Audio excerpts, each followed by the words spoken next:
কার্তিক পূজা কার কার বাড়িতে কার্তিক করেছে গো? হ্যাঁ, হাত তুলুন দেখি। করেছে? বাহ।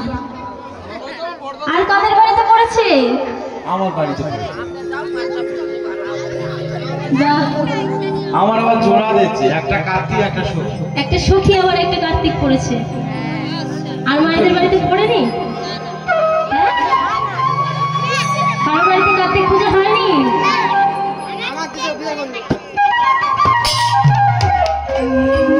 কার্তিক পূজা কেন করা হয় গো? সুসন্তান পাওয়ার জন্য, তাই তো? দেখুন, কার্তিক পূজা হয় শুধু সুসন্তান পাওয়ার জন্য নয়, কিন্তু কার্তিক পূজা করলে যে শুধু সন্তান পাওয়া যায় তা নয়।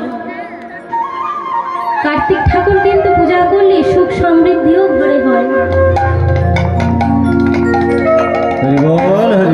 দেখুন মা, আচ্ছা মা, কার্তিক পূজা করার পরে ঠাকুর নিয়ে কি করা হয়? হ্যাঁ, ও মায়ের আমার সাথে কথা বলতে হবে তো। কি হয়েছে? ও মা, আসলে বসে খেতে নেই। জয় রাধে। কার্তিক ঠাকুর নিয়ে কি করা হয় গো? বট গাছে, গাছতলায়, তাই তো?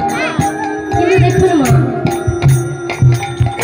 একটা কথা, এই যে কার্তিক ঠাকুরকে আমরা পুজো করার পরে আমরা গাছতলায় রেখে আসি, তাই তো? তাদের ঠাঁই হয় গাছতলায়। কিন্তু গ্রীষ্ম, বর্ষা, শীত, আমরা কি একটা দিনের জন্য ওই গাছতলায় থাকতে পারি? পারি না তো। কেন? আমরা মানুষ, তাই তো?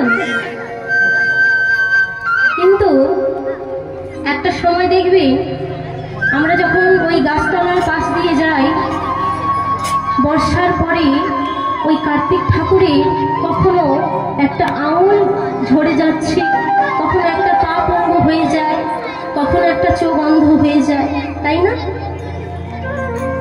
কিন্তু মাগো, আমরা সেই কার্তিক ঠাকুরকে যখন এই পাশ থেকে যাই তখন দেখেও না দেখার ভান করি, তাই না? কিন্তু আমরা যাকে সন্তান হিসেবে, যাকে পুত্র কন্যা হিসেবে পুজো করছি, তাকে কিভাবে ওই গাছতলায় রেখে আসি? আমরা তো পারি না যে সেই কার্তিক ঠাকুর কিছু বছর পরে যখন পুরানো হয়ে যায় আমরা আবার নতুন কার্তিক এনে পূজা করি, তাই না? কিন্তু আমরা তো পারি কোনো পটুদারদের দিয়ে সুন্দর করে তাকে আবার সুন্দর করে সাজিয়ে আবার তাকে পূজা করতে। বা এটাও পারি মা, তাকে গাছতলায় যখন রাখি তখন তার মাথার উপরে একটা ছাউনি রাখতে হয়। কারণ তার যখন কষ্ট হয় সে তো আর বলবে না যে মা আমার পা হাত পা সব পঙ্গু হয়ে যাচ্ছে, আমার রোদে বড় কষ্ট হচ্ছে মা, সে তো আর বলতে পারে না, তাই না?